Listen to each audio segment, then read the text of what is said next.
Para responder a esta pregunta hace falta saber unas nociones básicas del manejo del traumatismo craneoencefálico. Lo primero que tenemos que hacer cuando llega un paciente que aqueja un traumatismo craneoencefálico es hacer una valoración neurológica completa. Después tenemos que clasificar al paciente según la escala de Glasgow. La escala de Glasgow es una forma objetiva que tiene el personal sanitario de clasificar a los pacientes según su nivel de conciencia. El nivel de conciencia es la capacidad de un organismo a reaccionar a los estímulos externos. De modo que un paciente que tiene un buen nivel de conciencia es capaz de reaccionar a los estímulos externos de forma espontánea y adecuada.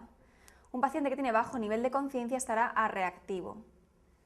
Para evitar subjetividades en la valoración de un paciente, se ha establecido esta escala de Glasgow, que valora 3 parámetros principales, como son la respuesta motora, la verbal y la ocular. Su rango va de 3 a 15 puntos, de modo que un paciente con un nivel de conciencia perfecto tendría un 15, y un paciente totalmente arreactivo, es decir, un paciente difunto, sería un 3. Valoramos tres parámetros, como ya he dicho. El más importante, la respuesta motora. Un paciente que tiene un buen nivel de conciencia será capaz de obedecer órdenes, de modo que si tú le pides que levante un brazo, lo levantará, etcétera, etcétera. Órdenes sencillas. Un paciente que está un poco peor, un poco somnoliento, no va a obedecer órdenes, pero va a localizar el dolor.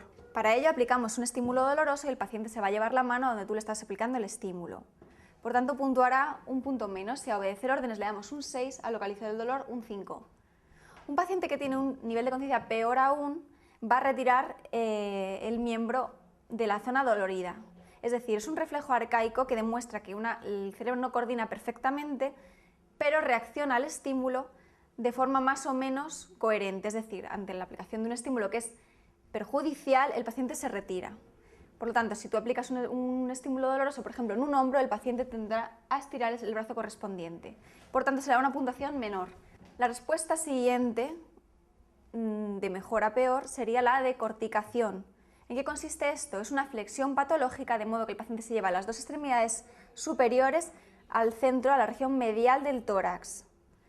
Una regla mnemotécnica sería decorticación, se lleva las manos al corazón. Puntuaría, por tanto, un 3. Un nivel de conciencia peor consistiría en la respuesta de descerebración.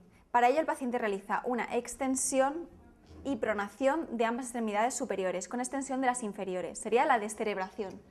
Y tendría una puntuación de 2. Si el paciente ante un estímulo doloroso bastante importante no reacciona de ninguna manera, es decir, flácido, sería un 1. Pasamos a la respuesta verbal. Un paciente que está espontáneamente con un buen nivel de conciencia será capaz de decir la fecha en la que estamos aproximadamente, el lugar y el nombre de sus familiares, es decir, está orientado en persona, tiempo y lugar. A este estado se le daría una puntuación de un 5. Si por el contrario el paciente es capaz de decir frases de varias palabras coherentes, pero no es capaz exactamente de decir la situación en la que está o la fecha o el nombre de sus familiares o el propio, sería un paciente desorientado. Le daríamos una puntuación de 4. Si el paciente solo es capaz de decir palabras que pueden estar más o menos en relación a lo que se le ha preguntado, pero no es capaz de coordinar lo suficiente para emitir oraciones, serían palabras sueltas, se daría una puntuación de un 3. Si el paciente solo emite sonidos ante los estímulos dolorosos, estímulos intensos, sería una puntuación de un 2. Si el paciente no emite ningún tipo de sonido, sería un 1. La respuesta ocular nos va a orientar también el nivel de conciencia del paciente. Si el paciente tiene abiertos los ojos espontáneamente, se le daría una puntuación de un 4, que es la máxima. Si tienes que estimular al paciente verbalmente, llamarle por su nombre para que el paciente abra los ojos, sería un 3. Si hay que estimularle dolorosamente para que mantenga los ojos abiertos, sería un 2. Si no los abre, bajo ningún tipo de estímulo, sería un 1. Por tanto, si sumamos un paciente que esté perfecto, un nivel de conciencia normal, sería un 6, obedecería órdenes, estaría orientado y espontáneamente tendría los ojos abiertos, por tanto tendría un 15. Un paciente que no reacciona a ningún estímulo tendría un 3. Una vez que tenemos al paciente explorado neurológicamente y le hemos hecho la escala de Glasgow, lo siguiente que tenemos que ver es si necesita pruebas complementarias. Aquí estaría el punto en el cual debemos empezar a reflexionar sobre la respuesta a la pregunta que nos piden. ¿Cuáles son los criterios de escáner? ¿Cuándo hay que pedir un escáner a un paciente? Para empezar, introducir que el escáner es la prueba de elección en el traumatismo craneoencefálico. ¿Esto por qué? Porque valora muy bien la presencia de sangre o anomalías en el hueso. Es muy selectivo y muy sensible para este tipo de patologías, para los hematomas y las fracturas, que al fin y al cabo es lo que nos interesa ver en un paciente que ha sufrido un traumatismo craneoencefálico.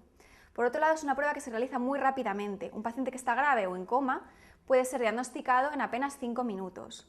En contraposición tenemos la resonancia magnética, que es otra prueba de elección en la neurocirugía en general y que distingue muy bien patología del parénquima, tumores, etc. Es muy sensible para otro tipo de patologías, pero tiene dos inconvenientes. No ve tan bien la sangre y el hueso y tarda mucho en hacerse. Probablemente tengamos que tener a un paciente 20 minutos realizándose una resonancia sin poder vigilarle. Esto se pondría un inconveniente muy importante a la hora de tratar a un paciente que puede estar en coma. Por lo tanto, se relega a otro tipo de enfermedades y en el traumatismo craneoencefálico se realiza escáner. ¿Cuándo pedimos un escáner? Primero, cuando la exploración neurológica no es completamente normal. Después, cuando no tiene un Glasgow de 15, es decir, un Glasgow de 14 sería indicación de escáner.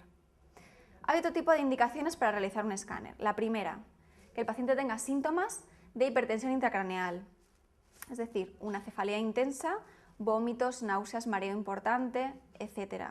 También si sale líquido, sangre por nariz y oídos. Si el paciente está intoxicado etílicamente o con otro tipo de drogas, también solicitamos un escáner.